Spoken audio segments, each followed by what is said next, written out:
और जिस ढंग से समाज के हर एक वर्ग ने इस स्वास्थ्य आग्रह का समर्थन किया है,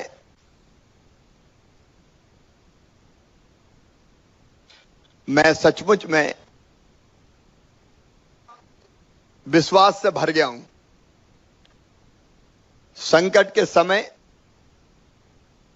जब समाज खड़ा हो जाए, हम किसी जाति के हों, किसी वर्ग के हों, किसी पंथ के हों, किसी धर्म के हों, किसी दल के हों, लेकिन समाज अगर साथ खड़ा हो जाता है तो सफलता सुनिश्चित हो जाती है। बहुत व्यापक समर्थन आदरणीय धर्म गुरुओं से लगा के सामाजिक नेता, समाज सेवी, स्वयंसेवी, आध्यात्मिक अनेकों प्रकार के संगठनों ने दिया है। और मैं पत्रकार मित्रों ने भी, क्योंकि हम भीड़ इकट्ठी नहीं कर सकते थे, कल से मैं बार बार लोगों से आग्रह कर रहा हूं कि आएं और चले जाएं, क्योंकि यहां ज्यादा देर बैठना नहीं है, भीड़ इकट्ठी होगी तो सोशल डिस्टेंसिंग का पालन नहीं होगा। लेकिन आपने स्वास्थ्य आग्रह को जन जन तक पहुंचाया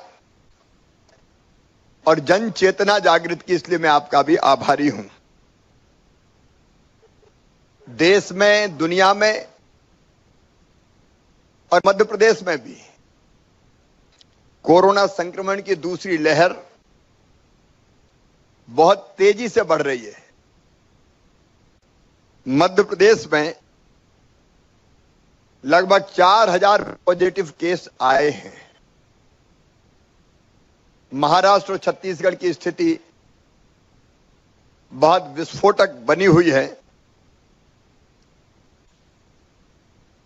मैं प्रारंभ से यह प्रयास करता रहा हूं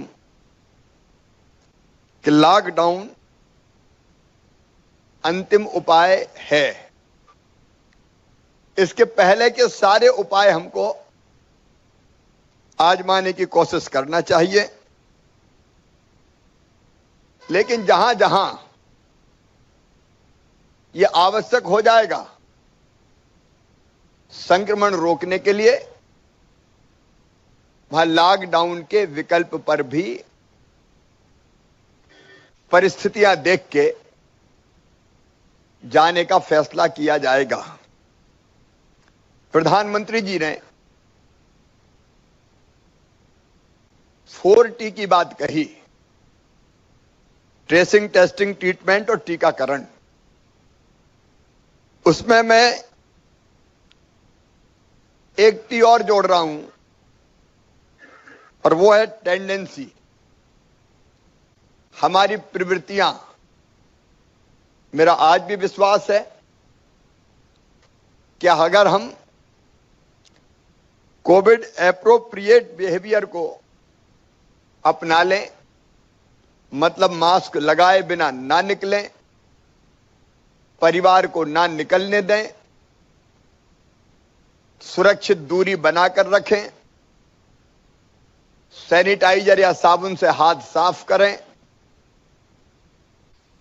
अगर पात्रता है तो वैक्सीनेशन करवा लें, तो मेरा विश्वास है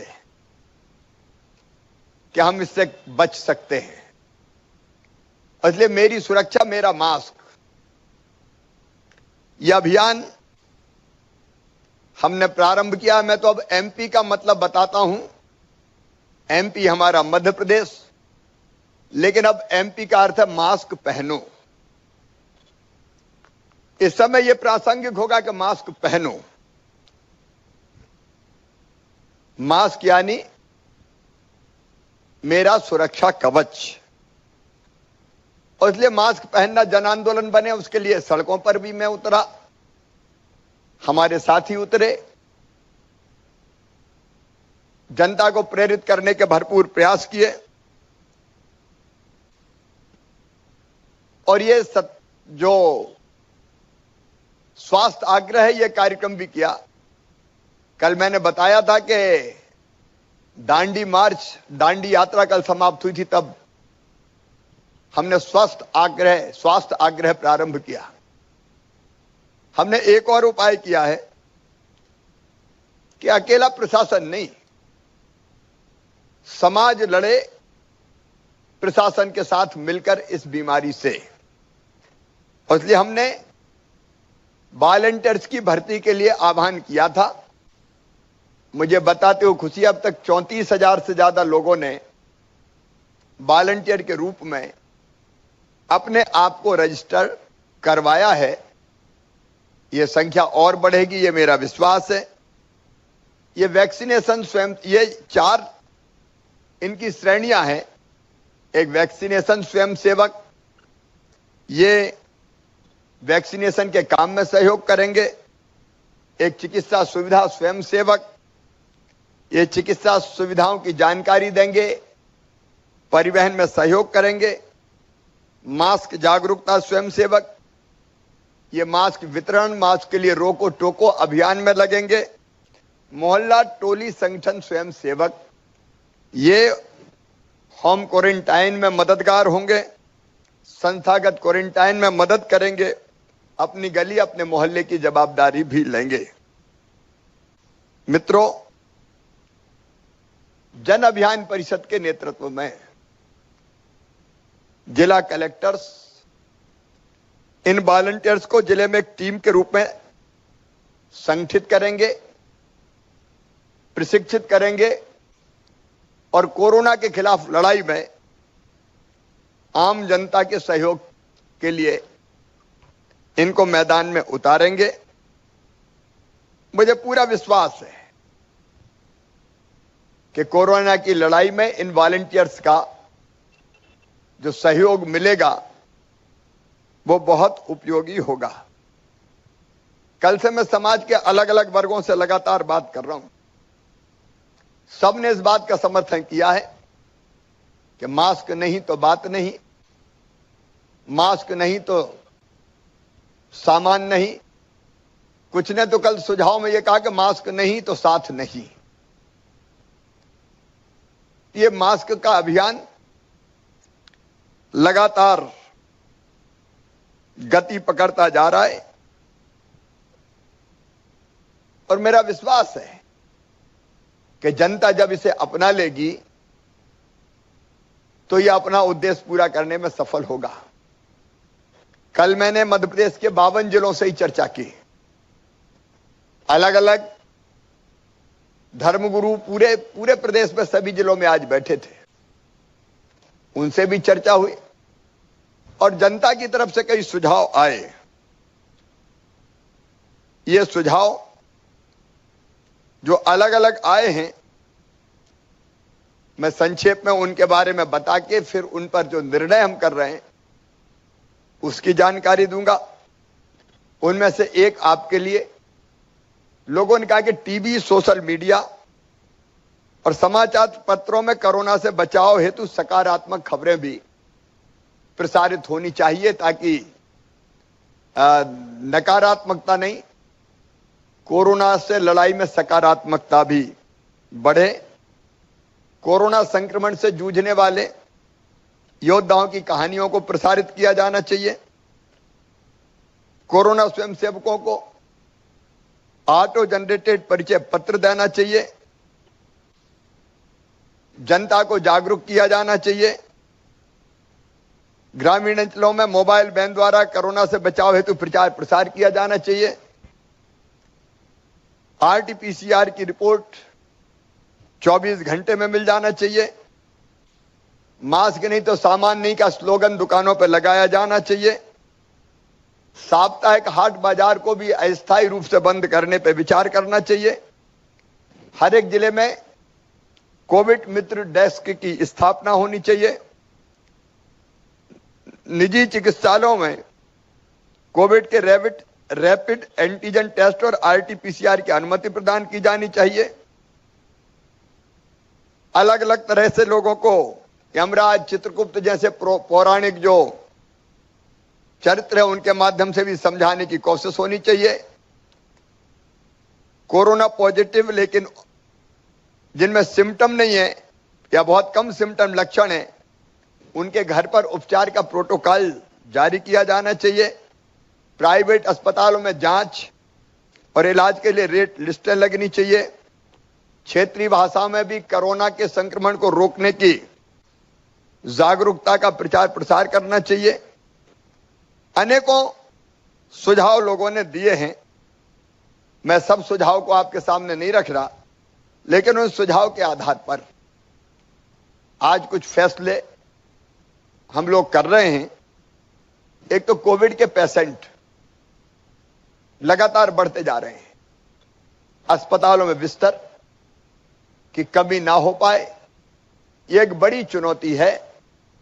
अभी मध्य प्रदेश के अस्पतालों में सरकारी और प्राइवेट मिला के 24,000 बिस्तरों की व्यवस्था है।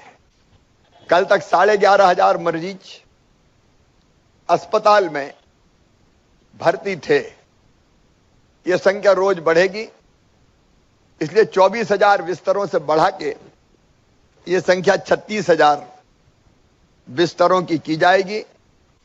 और इसके लिए सरकारी अस्पतालों के साथ साथ हम निजी चिकित्सालयों का भी सहयोग ले रहे हैं।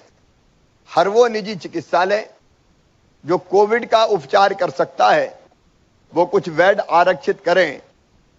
कोविड की बीमारी के लिए ये उनको निर्देश और आग्रह दोनों किए जा रहे हैं। निःशुल्क इलाज के लिए भी कम से कम 15,000 बिस्तर उपलब्ध रहे, इसकी हम व्यवस्था कर रहे हैं। और इसके लिए कुछ प्राइवेट अस्पतालों में, जैसे भोपाल में LNCT, दूसरा है पीपुल्स अस्पताल, अब इनमें हम बिस्तर LNCT को तो कोविड डेडिकेटेड अस्पताल के रूप में ही हम बनाएंगे और पीपुल्स में भी बाकी बिस्तर सरकार बुक करेगी ताकि निःशुल्क इलाज हम गरीब और मध्यम वर्गीय भाई बहनों का कर सकें। इसी तरह से हमने इंदौर में, जबलपुर में, ग्वालियर में, जहां संक्रमण जहां ज्यादा है और प्राइवेट अस्पताल हो सकते हैं, वहां भी व्यवस्था करने का निर्देश हमने दिया है ताकि गरीबों के इलाज को और निम्न मध्यम वर्गीय परिवारों के इलाज को, मध्यम वर्गीय परिवारों के इलाज को हम निःशुल्क कर सकें। फीवर क्लिनिक 720 संचालित करेंगे, अभी किए जा रहे हैं। ये कुल मिला के इनकी संख्या 720 की जाएगी और रोज 40,000 संदिग्ध मरीज, मतलब जिनको थोड़े भी लक्षण है या जो टेस्ट कराना चाहते हैं, उसकी टेस्टिंग की जाएगी। हमने निजी प्राप्त हुई थी कि जांच के लिए पैसे ज्यादा लिए जा रहे हैं। कुछ टेस्टों की तो हमने जांच की दरें तय कर दी है, जैसे RT-PCR 700 रुपया, रैपिड एंटीजन टेस्ट 300 रुपया, CT स्कैन 3,000 रुपया, यह अधिकतम सीमा बता रहा हूं। ABG टेस्ट 600 रुपया, D डाइमर टेस्ट 500 रुपया, प्रो कैल्सिटोनिन टेस्ट 1,000 रुपया, CRP टेस्ट 200 रुपया, सीरम फेरिटिन टेस्ट 180 रुपया, IL-6 टेस्ट 1,000 रुपया। अगर कोई आग्रह करेगा कि सैंपल घर से लें तो उसके लिए अधिकतम 200 रुपया अतिरिक्त लिया जा सकता है, जो घर पे सुविधा चाहेगा। इसके अतिरिक्त हर प्राइवेट अस्पताल को अपने यहां उपचार का जो दरें हैं वो लगानी पड़ेगी बाहर, और वो न्याय संगत होगी। हमको प्राइवेट सेक्टर का सहयोग चाहिए इस महामारी से निपटने के लिए, लेकिन दरें अनाप शनाप ना हो, इसलिए उनको उन दरों को सामने डिस्प्ले करना पड़ेगा, ताकि यदि कोई ज्यादा पैसा लेता है तो हम उसके खिलाफ कार्रवाई कर सकें। मैं सहयोग चाहता हूं और अपील भी करता हूं, ये समय अधिकतम धन कमाने का नहीं है, प्राइवेट सेक्टर की जरूरत है हमें अस्पतालों में मरीजों के इलाज के लिए, इसलिए न्यायोचित दरें रहे और इसलिए वो सामने लगा देंगे, डिस्प्ले कर देंगे, तो जनता को पता रहेगा और सरकार को भी पता रहेगा। हमने जो मरीज हमने जिन जिलों में ग्रामीण क्षेत्रों में कोरोना का प्रभाव बढ़ रहा है, वहां किल कोरोना 2 अभियान प्रारंभ करने का फैसला किया है। इसके अंतर्गत घर घर सर्वे करते हुए संभावित मरीजों को चिन्हांकित किया जाएगा और उनके उपचार की व्यवस्था की जाएगी। कुछ जिले हैं जहां ग्रामीण क्षेत्रों में दिक्कत है और इसलिए वहां किल कोरोना 2 अभियान चलाया जाएगा। एक हॉस्पिटल एडमिशन प्रोटोकॉल तैयार करके लागू किया जाएगा। इसका फायदा यह होगा कि हर पात्र मरीज को अस्पताल में एडमिशन दाखिला मिल जाए, लेकिन जिनको भर्ती होने की जरूरत नहीं है, अगर ऐसी स्थिति है कि घर में ही इलाज होम आइसोलेशन में हो सकता है, तो हम घर पर आइसोलेट करके उनका उपचार कर सकेंगे। इसमें अनावश्यक रूप से अस्पताल के बिस्तर ना भरे, इसका यह लाभ हो पाएगा।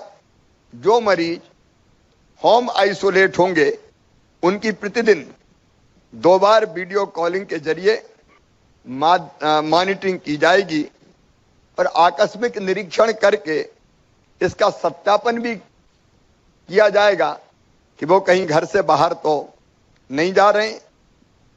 प्रत्येक जिले में कोविड केयर सेंटर की स्थापना की जाएगी। हर जिले में एक कोविड केयर सेंटर। अब जरूरी है इसलिए कि अगर गरीब है और पॉजिटिव है, घर छोटा है, तो घर में रहेगा तो बाकी सबको भी पॉजिटिव कर देगा। और इस बार की बीमारी के लक्षण यह है कि पहले 1-2 पॉजिटिव आते थे तो 2-4-5 नेगेटिव भी आते थे। इस बार अंतर यह आया है कि परिवार के परिवार पॉजिटिव हो जाते हैं और इसलिए कोविड केयर सेंटर, अगर कोई पॉजिटिव है तो उसको रखेंगे तो परिवार के बाकी लोग बच सकेंगे। एक और जनता की तरफ से सुझाव आया है, ये तकलीफ भी है, वो है रेमडेसिविर इंजेक्शन की कमी की और उसकी कीमतों की भी। और इसलिए मैंने आज निर्देश दिए हैं कि एक तो इसके उपयोग के संबंध में एक एसओपी, एक प्रोटोकॉल निर्धारित किया जाए। डॉक्टर तय करें एक प्रोटोकॉल के तहत किस मरीज को इंजेक्शन लगेगा। कई जगह जरूरत नहीं और इंजेक्शन लगा रहे हैं, उसकी भी आवश्यकता नहीं है, लेकिन जहां जरूरी है वो इंजेक्शन लगना चाहिए। और इसका अभाव दूर करने के लिए सरकारी स्तर पर इसकी खरीद कर ली जाए, यह निर्देश मैंने आज दिया है, ताकि हम जो गरीब हैं, मध्यम वर्गीय हैं, उनको निःशुल्क इस इंजेक्शन को लगवाने की व्यवस्था कर सकें। आज निर्देश दिए हैं, उसका जो नियम प्रक्रिया थोड़ी होती है वो बनानी पड़ती है, उतना बना के सरकार इसको खरीदेगी, इसका इंतजाम किया जाएगा। मास्क, ऑक्सीजन और दवा की कालाबाजारी और अनावश्यक मूल्य वृद्धि ना हो, इसके लिए भी हम कदम उठाएंगे। जो कोरोना वॉलंटियर्स हैं उनको परिचय पत्र प्रदान किए जाएंगे ताकि वो टीम के साथ जुड़ के ठीक से काम कर सकें।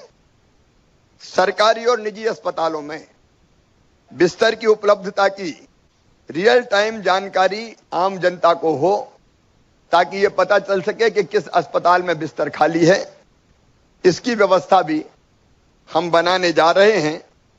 हम ये भी सुनिश्चित करेंगे कि आयुष्मान भारत योजना के हितग्राहियों का सभी पात्र अस्पतालों में निःशुल्क इलाज सुनिश्चित हो। सभी सरकारी अस्पतालों में आवश्यक दवाएं, चिकित्सा जांच और अमले की उपलब्धता और मॉनिटरिंग करके सुनिश्चित करेंगे। ऑक्सीजन के बारे में कई तरह के संदेह कल से रहे हैं। मैं आश्वस्त करना चाहता हूं कि हम हर संभव प्रयास कर रहे हैं। ऑक्सीजन की कमी हम नहीं आने देंगे। मित्रों, गरीब को मास्क भी उपलब्ध हो जाए। एक तो मैं ये कहना चाहता हूं कि रोज मास्क बदलने की जरूरत नहीं है। मास्क अगर हम ऐसा बनाते हैं कि धो के फिर इस्तेमाल किया जा सकता है, तो एक मास्क को रोज धो के साबुन से हम इस्तेमाल कर सकते हैं, उपयोग कर सकते हैं। 2 मास्क हो तो हमारा काम चल सकता है, लेकिन गरीबों को निःशुल्क मास्क उपलब्ध हो, इसके लिए हम हमारे जीवन शक्ति योजना के अंतर्गत जो हमारे महिला सेल्फ हेल्प और महिला उद्यमी ग्रुप है, उनसे 10 लाख मास्क बनाने के ऑर्डर अभी दे रहे हैं, ताकि जहां आवश्यकता हो मास्क निःशुल्क भी उपलब्ध करा सकें। मैं सक्षम भाई बहनों से अपील करता हूं, कई संस्थाओं ने आज मास्क दान देने की भी घोषणा की है कल और आज में, कि निःशुल्क मास्क भी वो उपलब्ध कराए। मित्रों, छत्तीसगढ़ से लगी जो हमारी सीमा है, महाराष्ट्र को तो हमने पहले ही सील किया था। अब छत्तीसगढ़ में जो कोरोना की अधिकता है, उसके कारण हमने 15 अप्रैल तक आने जाने वाली यात्री बसें, वाहन सब पर प्रतिबंध लगा दिया है, स्थगित कर दिया है। शहर के वो इलाके जो ज्यादा प्रभावित हैं, उनका चिन्हांकन कर कंटेनमेंट जोन भी बनाए जा सकेंगे और कंटेनमेंट आधारित लॉकडाउन भी लगाया जा सकेगा। मास्क ना पहनना अपराध है। हमने बार बार आग्रह किया है, जन जागरण भी किया कि मास्क पहने। अधिकांश लोग मास्क पहन रहे हैं, लेकिन मास्क ना पहनना सामाजिक अपराध है, और इसलिए ऐसे बहनों और भाइयों के खिलाफ सख्ती भी जरूरी है। और इसलिए मैं सबसे अपील करता हूं कि वो मास्क जरूर पहने। टीकाकरण में और कैसे तेजी ला सकते हैं, वो स्वयंसेवी संस्थाओं से मिलके उसकी भी रणनीति हम बना रहे हैं, ताकि जो 45 वर्ष की उम्र तक के हमारे भाई और बहन हैं, उनको निश्चित समय सीमा में टीकाकरण हम कर सकें। मैंने पहले ही कहा है कि लॉकडाउन से यथासंभव हमने बचने का प्रयास किया है, लेकिन कुछ जिलों में अगर ऐसी परिस्थितियां आती है, आज हम फिर आकलन करेंगे कि हमको जनता की जिंदगी बचाने के लिए लॉकडाउन जरूरी है। तो वहां उन जिलों से चर्चा करके, वहां के क्राइसिस मैनेजमेंट ग्रुप से चर्चा करके वैसे सख्त फैसले भी हमको करने पड़ेंगे, लेकिन वो अंतिम विकल्प होगा। जनता को बचाने के लिए जहां जरूरी होगा, तब वो विकल्प उपयोग किया जाएगा। आप सबको बहुत बहुत धन्यवाद। धन्यवाद।